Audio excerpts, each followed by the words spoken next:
स्वाध्याय प्रणेते पूजनीय पांडुरंग शास्त्री आठवले यांच्या जीवनावरील सत्याधिष्ठित कादंबरी देह झाला चंदनाचा. लेखक राजेंद्र खेर. वाचक स्वर राहुल सराफ. भाग 108.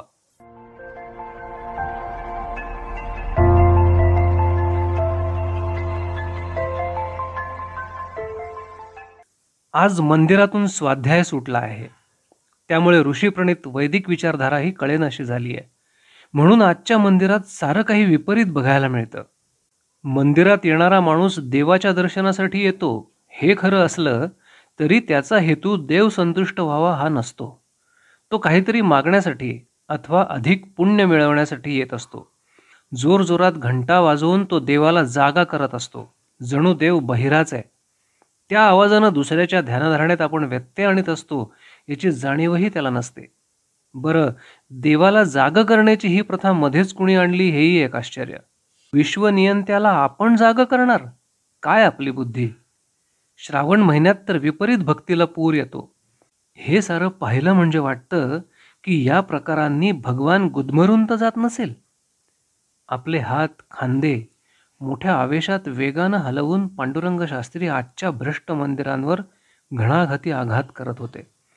अशा मंदिरांविषयींचा संताप त्यांच्या आवेशपूर्ण हालचालींमधून स्पष्टपणानं प्रतीत होत होता. मग स्वतःला काहीसं सावरून ते म्हणाले, आपल्याला हे गतानुगतिक रूप बदलायचं आहे. मंदिरांचा जीर्णोद्धार करायचा आहे. जीर्णोद्धार म्हणजे गिलावा करणं नव्हे, समाजाला सांभाळणाऱ्या श्रेष्ठ व्यवस्थेचं आणि धर्माचरणाचं व्यक्त स्वरूप म्हणजे मंदिर. आज ही व्यवस्था भग्न झालेली आहे. त्याचा वैचारिक जीर्णोद्धार आपल्याला करायचा आहे. आदर्श अशा मंदिराचं स्वरूप पांडुरंग शास्त्रींनी सर्वांसमोर ठेवलं. सर्वजण एकाच भगवंताची लेकरं आहोत असं समजून एका दृष्टीनं आणि एका वृत्तीनं भगवंताजवळ बसायची जागा म्हणजे मंदिर. एकाच वेळी सर्व थरातले लोक एकत्र बसून भगवंताची तिथे आरती गातील, प्रार्थना करतील. गावाचं हे मंदिर देणग्या वर्गण्या गोळा करून बांधलेलं नसावं, तर गावच्या लोकांनी स्वतःचा घाम गाळून पदरच्या पैशांनी उभं केलेलं असावं. समाजात हॅव आणि हॅव नॉट्स म्हणजेच समर्थ असमर्थ हे दोन वर्ग राहणारच. समर्थानं असमर्थाला उपकाराच्या भावनेनं काही देता कामा नये. उपकार फक्त भगवंत करतो, माणूस नव्हे. पण दुबळ्याला मदत कशी करायची? अनादी काळापासून चालत आलेला हा प्रश्न आहे. त्यातून एक सुंदर मंदिर उभं करून आपल्या पूर्वजांनी मार्ग काढला. आज मंदिरात एवढी दुर्गंधी पसरली आहे की मंदिर कशासाठी तेच लोकांना माहीत नाही. हे सांगून पांडुरंग शास्त्री म्हणाले, समाजातील सर्व थरात एकता आली पाहिजे. एका तासासाठी तरी उच्च नीचता विसरता यावी, त्यासाठी मंदिर आहे. संध्याकाळी आरतीच्या वेळी संपूर्ण गाव एकत्र येईल. मोठमोठे जमीनदार असतील आणि मजूरही असतील. सगळे एकमेकांजवळ मांडीला मांडी लावून बसतील, भगवंताची लेकरं म्हणून. त्यामुळे सामाजिक अन्याय कमी होईल. सर्वांनी मंदिरामध्ये स्वतःच्या कमाईतून भगवंताचा भाग ठेवलेला असेल. त्याच्या प्रसादाची अशी व्यवस्था व्हायला पाहिजे की गावात कुणी उपाशी राहणार नाही, निर्वस्त्र राहणार नाही. आजच्या खोट्या अर्थशास्त्रानंच लोकांना उपाशी आणि निर्वस्त्र ठेवलाय. पण आपली ही प्राचीन परंपरा दिव्य आहे. जशी कुटुंब प्रमुखाला जी पैशांची कमाई होते ती संपूर्ण कुटुंबाची असते, तशीच कमाई मंदिरात व्हायला हवी, म्हणजे ती लक्ष्मी रूप होईल. समाजानं बाजूला काढलेला भगवंताचा भाग, त्यातूनच दुर्बळ घटकांना प्रसाद मिळेल. अशी मंदिरं आपल्याला उभी करायची आहेत. काही क्षण थांबून त्यांनी हसत मुखानं सर्वांवरून दृष्टी फिरवली. अपेक्षित परिणाम त्यांना दिसून येत होता. ते मग म्हणाले, भगवंताला तुमच्या कमाईतला भाग काढून द्यायचा आहे. तो भाग तुमचा राहणार नाही, तो अच्युत निर्मितम होईल. तो भगवंतासमोर ठेवून त्यातून ज्याला गरज असेल त्याला हवा तेवढा भाग द्यायचा. मंदिराची व्यवस्था सांभाळणाऱ्यानं ते काम बघायचं. नाहीतर लोक देवासमोर 5 पैसे टाकतात. देव काय भिकारी आहे? तसं असेल तर एक भिकारी मंदिराच्या बाहेर उभा आहे आणि दुसरा मंदिराच्या गाभाऱ्यात उभा आहे असा अर्थ होईल. म्हणून खऱ्या मंदिराची कल्पना ध्यानात घ्या. असं आदर्श मंदिर हे सोशो इकॉनॉमिक्स अर्थात सामाजिक अर्थकेंद्र असेल. पूजा घरी एकांतात बसूनच करायची असते याचा अर्थ मंदिरात पूजा करायची नाही असा होत नाही. पण मंदिराचा मुख्य हेतू ध्यानात ठेवा. सामाजिक अन्याय होणार नाही अशी एक जागा प्रत्येक गावात असली पाहिजे. तशी कुटीर मंदिरं आपल्याला उभी करायची आहेत. तर ते शेवटी पांडुरंग शास्त्री म्हणाले, आर्यावर्तात यज्ञविचार आणि वेदविद्या प्रभावीपणानं कार्यरत होत्या. दक्षिण भारतात शास्त्रीय मूर्तीपूजा प्रचलित होती. या दोन्हींच्या एकत्रीकरणाची आवश्यकता वाटू लागली तेव्हा श्रीरामानं आणि सीतामाईनं या दोन विचारधारा एक केल्या आणि खरी संस्कृती उभी केली. 14 वर्षांच्या वनवासातलं त्यांचं हे सर्वश्रेष्ठ कार्य. ही मूर्तीपूजा भारतीयांनी उचलली आणि तिला घराघरात नेऊन पोहोचवली. त्या काळी मंदिरं नव्हती. जेव्हा देव घरातच राहू लागला तेव्हा तो सामाजिक व्यवहारातून दूर झाला. त्यामुळे आपण एकाच पित्याची लेकरं आहोत ही भावना समाजातून नष्ट होऊ लागली. पर्यायानं सामाजिक स्वास्थ्य बिघडलं. अशा वेळी समाजाला एका विचारानं देवाजवळ आणणं आवश्यक होऊन बसलं. याचसाठी सर्व समाजानं एकाच ठिकाणी येऊन आपल्या अडीअडचणी आणि संकट दूर व्हावीत म्हणून एक जागा निश्चित केली. ती जागा म्हणजे मंदिर. अशीच मंदिरं आपल्याला उभी करायची आहेत. मी पुढच्या खेपेला गुजरातमध्ये येईन तेव्हा आपल्याला हा प्रयोग सिद्ध करायचा आहे. पांडुरंग शास्त्रींचं बोलणं संपलं होतं. पुढे काही वेळ प्रश्नोत्तरं झाली. जमलेल्या स्वाध्यायींनी शंका विचारल्या. पांडुरंग शास्त्रींनी त्यांच्या शंकांचं निरसन केलं. त्यानंतर मात्र ते तिथून निघाले. त्यांना तातडीनं मुंबईला परतायला हवं होतं. भक्तिफेरीसाठी स्वाध्यायी बांधव लवकरच हिमालयात जाणार होते. त्यांना मार्गदर्शन करायला हवं होतं. मोठ्या खुशीतच ते राजकोटच्या याज्ञवल्क्य उपवनातून निघाले. पहिल्या वृक्ष मंदिराची प्रस्थापना झाल्याचं समाधान त्यांना निश्चितच वाटत होतं. आदर्शवत मंदिराचा अर्थात अमृतालयम उभारणीचा संकल्पही त्यांना उत्साह प्रदान करणारा असाच होता. दुपार टळून गेली होती. हवेतला उष्मा किमपी कमी झाला नव्हता. गरमी हटवण्यासाठी डोक्यावरचा पंखा पुरा पडत नव्हता. किंबहुना तो पंखा गरम हवेचाच वरून मारा करत होता. तो गरम मारा झेलत पांडुरंग शास्त्री त्या खोलीतून येरझारा घालत होते. बाजूच्या खुर्चीवर जयश्री दिदी बसल्या होत्या. त्यांना उद्देशून पांडुरंग शास्त्री म्हणाले, कळले सगळे मुद्दे? आता तुझं हे गीतात्रह मुद्देसूद आणि आटोपशीर होईल. केव्हा जाणार आहेस मुलुंडला? उद्या सकाळीच निघणार. उद्याच सुरू होतोय नाही का तुझं गीतात्रह? हो. गीतात्रह संबंधी दिदींना पांडुरंग शास्त्रींकडून असं मधूनच कधीतरी मार्गदर्शन मिळायचं. ते उपयुक्तही ठरायचं.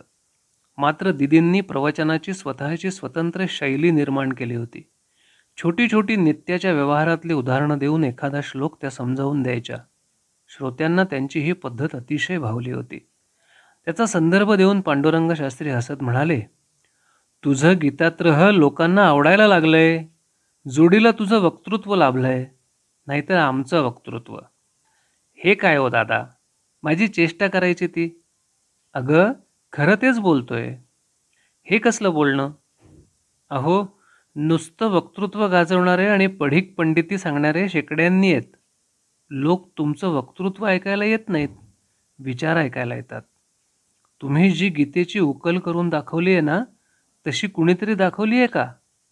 तुमचे विचार सर्वस्वी नवीन आहेत, व्यावहारिक आहेत, मनाला पटणारे आहेत.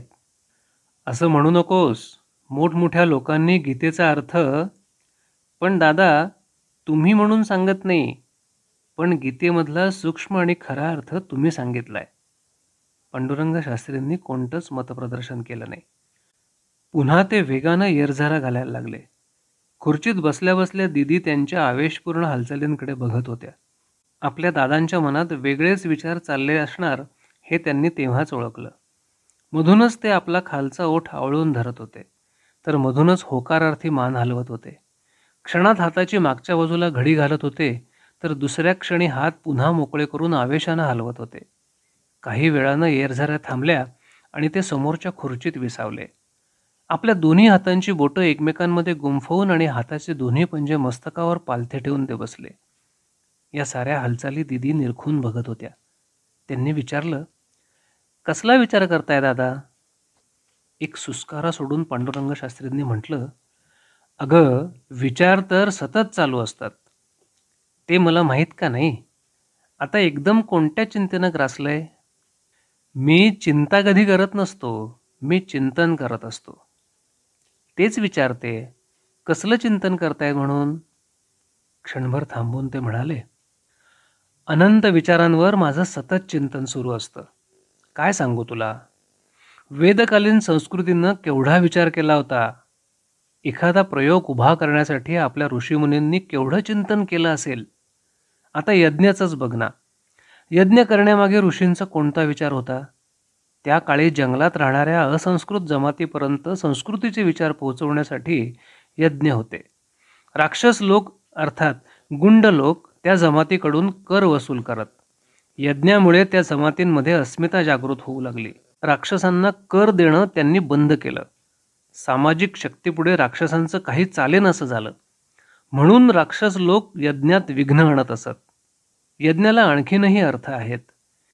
विलासी, प्रमादी, निरुत्साही, उद्वेगी बनलेल्या मानवाला ईश्वराभिमुख बनवून त्याचा उत्साह जागवून त्याच्यामध्ये महत्त्वाकांक्षा निर्माण करण्याचं यज्ञाचं कार्य. त्याचप्रमाणे परस्पर प्रेमभाव, विश्वास, अस्मिता, सहकार तसंच समानतेची भावना मानवामध्ये जागृत करणं आणि त्या आधारावर त्याच्यात संस्कृती प्रेम उभं करून त्याला प्रभुकार्याभिमुख करणं हे यज्ञकर्म. दीदी, प्रभुकार्यासाठी झिजण्याची भावना, निरंतर निरपेक्ष स्वकर्मपरायणता आणि सत्कर्मशीलता या गोष्टी यज्ञामुळे साध्य होतात. केवढा विशाल दृष्टिकोन! पण आज यज्ञाचा काय अर्थ लावला जातो? तूप, तीळ, तांदूळ यांचं हवन, ब्राह्मणांचे मंत्रोच्चार आणि मिष्टान्न भोजन, झाला यज्ञ. हे भ्रष्ट स्वरूप बघून मला चीड येते. खरंय तुमचं दादा, पण आपण आता यज्ञ सुरू केले आहेत ना. दिदींच्या बोलण्याकडे पांडुरंग शास्त्रींचं लक्ष नव्हतं. ते पुढे बोलतच होते. यज्ञासारखंच तीर्थयात्रेचं झालंय. मला लोक सांगतात, दर पौर्णिमेला आम्ही डाकोरला जाऊन येतो किंवा दर एकादशीला पंढरपूरची वारी कधी चुकत नाही बघा. काशी यात्रेला तर मंडळी रिटर्न तिकीट घेऊन जातात. दीदी, भ्रांत धर्म, खुळचट भक्तिभावना आणि पैशाचा अमाप दुर्व्यय पाहून मला चीड येते. अगं, भारतातील तीर्थस्थानात ऋषींचा ज्वलंत कर्मयोग होता. तीर्थयात्रा म्हणजे काय? तर निश्चित काळाकरता संसाराच्या व्यापातून मन काढून ते पवित्र स्थळात गुंतवणं, जीवनविषयक चिंतन करणं, जीव जगत जगदीश यांच्या बाबतीत विचार करणं, मार्गदर्शक वैदिक विचारांशी जीवनाचा मेळ घालणं, संसारापासून अलग होऊन निसर्गाच्या सानिध्यात जीवनाचा एकूण आढावा घेणं म्हणजे तीर्थयात्रा. पण ही दैदिप्यमान परंपरा आज रिटर्न तिकीट पद्धतीच्या तीर्थयात्रेत अडकून बसली आहे. घृणा येते मला. पण दादा, आपण तीर्थयात्रा सुरू केली आहे ना. कुरुक्षेत्र तीर्थयात्रा झाली हिमालयात, ते मान्य आहे ग. पण यज्ञ, तीर्थयात्रा या गोष्टींवर आज जळमट चढली आहेत. ती साफ होण्यासाठी पुष्कळ कालावधी द्यावा लागणार. तसा तो आवश्यकही आहे. हजारो वर्षांचं गतानुगतिक रूप एकदम कसं पालटणार? ते जेव्हा पालटेल तेव्हा पालटेल, पण मला त्यासाठी अहोरात्र काम केलं पाहिजे. ते काय नवीन आहे दादा? दीदी, तुला एक गोष्ट सांगू का? अजून पुष्कळ काम मला करायचं आहे. हळूहळू प्रयोगही उभे राहतील.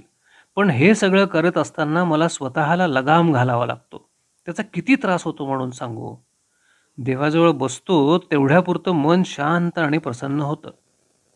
दीदी लगेच म्हणाल्या, पुन्हा तुमचे विचार सुरू होतात दादा. विचार करून थकवा येतो. त्यात सतत शारीरिक श्रम तुम्ही करत असता, तरी म्हणताय लगाम घालावा लागतो म्हणून.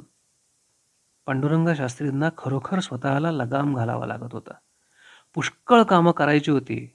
त्यांच्या दृष्टीसमोर जणू विशाल कार्यसागर पसरलेला होता. अगस्तीप्रमाणे त्यांनी त्या कार्यसागराला क्षणात वेसण घातली असती, परंतु त्यांना तसं करता येत नव्हतं.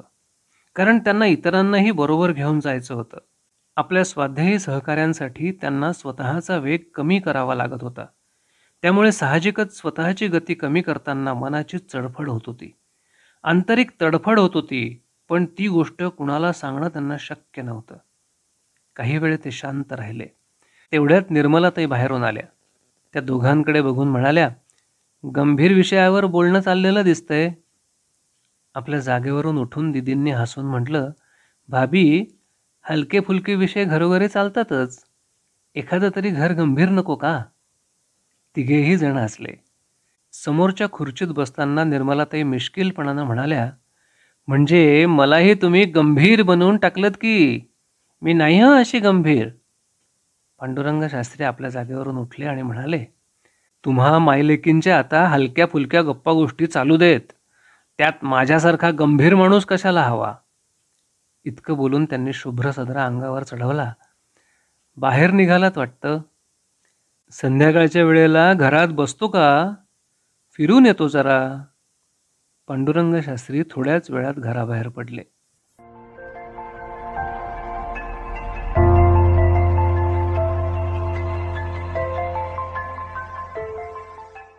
देह झाला चंदनाचा.